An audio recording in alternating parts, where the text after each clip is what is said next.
Hello students, welcome back to retrosynthesis lectures. I hope that you guys are following my lectures on retrosynthesis.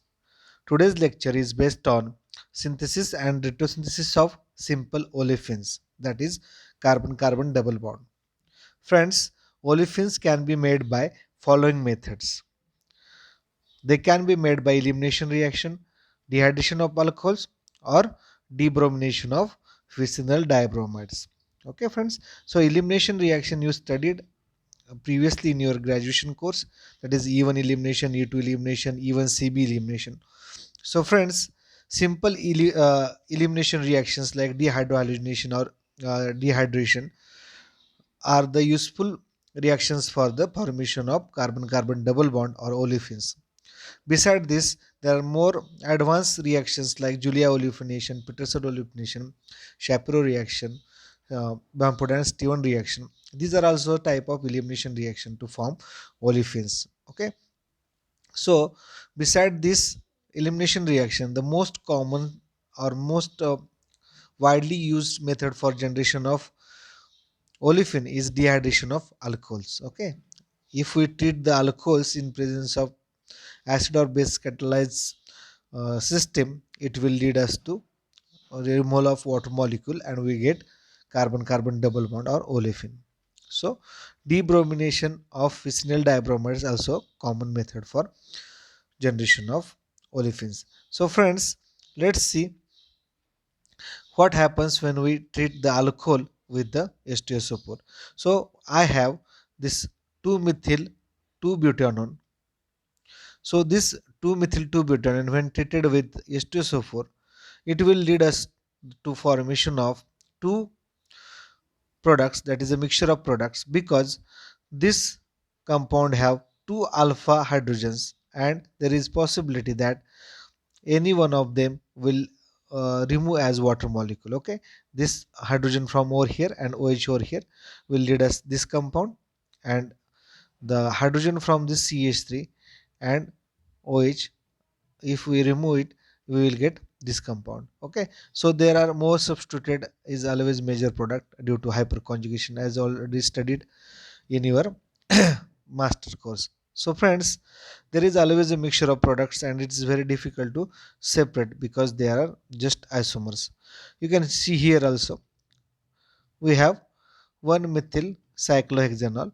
So friends, cyclohexanol when treated with the H2SO4 we get this type of mixture. Okay, this is a major product which is a trisubstituted and minor product which is a disubstituted. So this problem is the major problem in dehydration of alcohols. So for the formation of olefins, there is one another reaction beside these three reactions. Okay, elimination reaction, dehydration, debromination.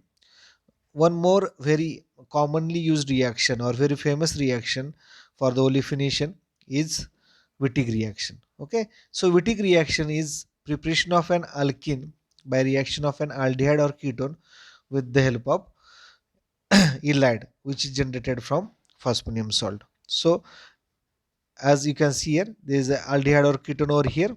When we treat this aldehyde or ketone with the triphenyl phosphonylides, it will form a butane intermediate, and decomposition of butane intermediate will lead us to formation of alkene as triphenyl phosphine oxide as a side product. So friend, this reaction is very useful, and in this reaction we don't get a minor major products. Okay, so we get only one product in Wittig reaction. So this is very useful reaction for the formation of olefins. So when we are studying retrosynthesis, we will consider dehydration of alcohols or Wittig reactions. Okay, or I will say elimination reaction or Wittig reaction. So these two methods we will consider for the retrosynthesis of olefins. So friends, do you know that Wittig reaction is very useful for formation of exocyclic double bond? Okay, this is a exocyclic double bond. So this is the specialty of Wittig reaction, that it helps us for the formation of exocyclic double bond. As you can see that the double bond is outside the ring and it's a disubstituted. So if we do the simple dehydration of alcohol, we always get the tri substituted product. Okay, so endocyclic double bond is formed, but with the help of Wittig reaction you can do the exocyclic, or you can form the exocyclic double bond. So friends, this is all about this synthesis, or this is just, I will say, this is a recap of what we studied in BSc or MSc first year. So what we learned, we can form the olefins by elimination reaction, that is dehydrogenation or dehydration of alcohols, or debromination of phenyl bromide. Beside this we can use Wittig reaction. Okay, this is our introduction. Now let's go for the retrosynthesis of this molecule. So this is your target molecule. So how you will proceed here? Okay, don't rush for the Wittig reaction, because it is very difficult to form the ring in Wittig reaction. Okay, you need to break this double bond from this. So don't rush for the Wittig reaction. What we can do, we can add OH group or water in this double bond. Okay, as you can see that dehydration of alcohols will lead us to this compound. So our most intermediate starting material will be alcohol. So let's add water molecule across this double bond. So there are two possibilities. Either you can add OH over here near the on the carbon which is attached to phenyl ring, or the next carbon. Okay, and vice versa. So we have two possibilities for the addition of we have possibilities of addition of water to this double bond. Okay, so let's add water across this double bond. So friends, you can see here OH over here, and again OH over here. So this is our intermediate starting material. So if we dehydrate this molecule or this molecule, we will get our final product.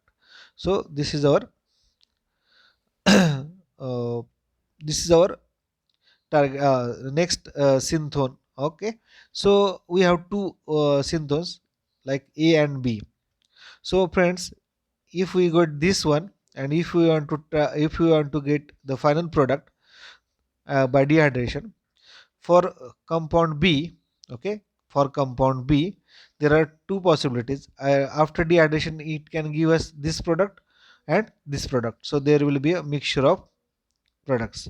So we want only our target molecule. So in case of A, it will only give us after dehydration. Okay, after dehydration it will only give us our target compound and no other mixture, because there are possibility of elimination of water molecule or hydrogen from here and here.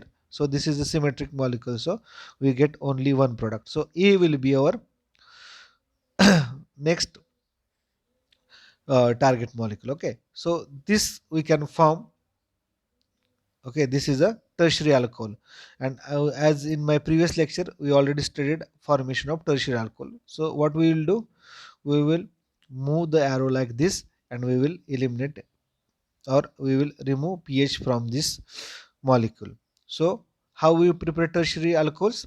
By reaction of phenyl magnesium bromide with this ketone. So when we treat cyclohexanol in presence of phenyl magnesium bromide, we will get tertiary alcohol, and elimination of water molecule from this molecule will get us our final product. So this is how we are going to form the simple olefins. Okay, simple olefins. Now let's go for the next target molecule. Can you solve this example? Okay, let's try addition of alcohol. Okay, I know that there is a possibility of Wittig reaction also. So let's discuss both the options. But first we will discuss how the addition of water molecule across this double bond will lead us to the product or starting material, and then next alternative is Wittig reaction. So friends, so friends, let's start with the addition of water molecule. So if we add the water molecule across this double bond, there are two possibilities, A and B. Okay, so A will, after dehydration, we are coming back to our product. After dehydration, this A molecule will give us this and this. Okay, there will be our target molecule also and compound C also, because this is a disubstituted, this is trisubstituted. But if we have this B molecule after dehydration for the formation of final product, it will only give us our final product and not the D, because D is a less substituted product. Okay, D is less substituted product. So we will choose B as our target molecule for our best disconnection or best FGI for this olefins. Okay, so this B will be our selected next molecule. Okay, so let's see how we can prepare B. This is a tertiary alcohol, and in my previous lecture we already studied the formation of tertiary alcohol. Let's move the arrows and make a ketone and Grignard reagent. Okay, let's move the arrow or lone pair from oxygen over here, and we will get this synthones. Okay, I have next slide for you guys. Okay, we have disconnection over here. We will move arrows like this. Oxygen lone pair will go over here, and we get negative charge over here. So we get Grignard reagent and ketone. So after the reaction of ketone and Grignard reagent, we will get this tertiary alcohol. Okay, we will get this tertiary alcohol, and in presence of acid we get dehydration to form our target molecule TM38. Okay, this is a very simple reaction. I will explain the first step also. This is our 2-bromo ethyl benzene. When treated with magnesium metal in presence of ether, it will form Grignard reagent over here. And when treated with acetone, okay, when treated with acetone, it lead us to form a tertiary alcohol. This tertiary alcohol, when treated with H plus, it will give us our target molecule or final product. Okay, this is how we are going to transform the double bond into alcohol, and alcohols can be formed by the treatment of aldehyde or ketone with the Grignard reagents. Okay, this is our strategy for the formation of simple olefins. Now let's see the same molecule and alternative route for the target molecule 38. Same molecule. Okay, same molecule can be formed by the Wittig reaction. So if we have disconnection like this, we will get keto over here and the phosphonium salt or phosphorus acid of Wittig reaction over here. So when we treat this lead to the ketone, it will form the butane intermediate, and subsequently we will get the final product. Okay, so how we can get this Wittig reagent? Wittig reagent can be formed by treatment of 2-bromo ethyl benzene in presence of triphenyl phosphine and a strong base. Okay, so this is how we can prepare the target molecule by two ways: by addition of water molecule across this double bond, or simply by the Wittig reaction. So this is how we are going for the simple olefins. I hope it is clear up to here. Now let's go for the target molecule 41. So we have this type of molecule. It look very strange to you, but it's very easy to form. Okay, we have Wittig reaction as well as addition of double bond across addition of water molecule across this double bond. Okay, so let's consider the Wittig reaction, as it is a very easy and reliable method for the formation of olefins. So if we disconnect like this, we get two possibilities: either aldehyde on this side or aldehyde on the ring side. Okay, we will get this CHO or this CHO here, and of course we need to prepare the Wittig reagent or phosphorus halide on the other parts. Okay, so we have this aldehyde and this Wittig reagent over here, and we have this aldehyde and this Wittig reagent over here. So friends, you can see that this Wittig reagent we already prepared in my previous example. Okay, and this type of intermediate is also very commonly seen in the retrosynthesis. As you can remember that for the formation of tertiary alcohols, we did this by the Retro-Diels-Alder reaction. Remember, Retro-Diels-Alder reaction will form this intermediate, and this Wittig reagent also very commonly available. So I will choose the route B because these two intermediate or synthons are recognizable. Okay, recognizable. They can easily seen in the organic chemistry books. Okay, these are the recognizable intermediates. So I will go for the route B and will start the synthesis. So how can you form this intermediate, this aldehyde? So if you forgotten, I have slide for you guys. Okay, this is a retrodiacetyl product and can be formed by reaction of diene and dienophile to get this six member unsaturated ring. When we treat this with the Wittig reagent, we get our final product. So this is how we can form the simple olefins. So friends, I have question for you guys. You can write down alternative method for the formation of this molecule. Also, you can write out the complete synthesis of this target molecule 41. Okay, this question you have to submit as a assignment.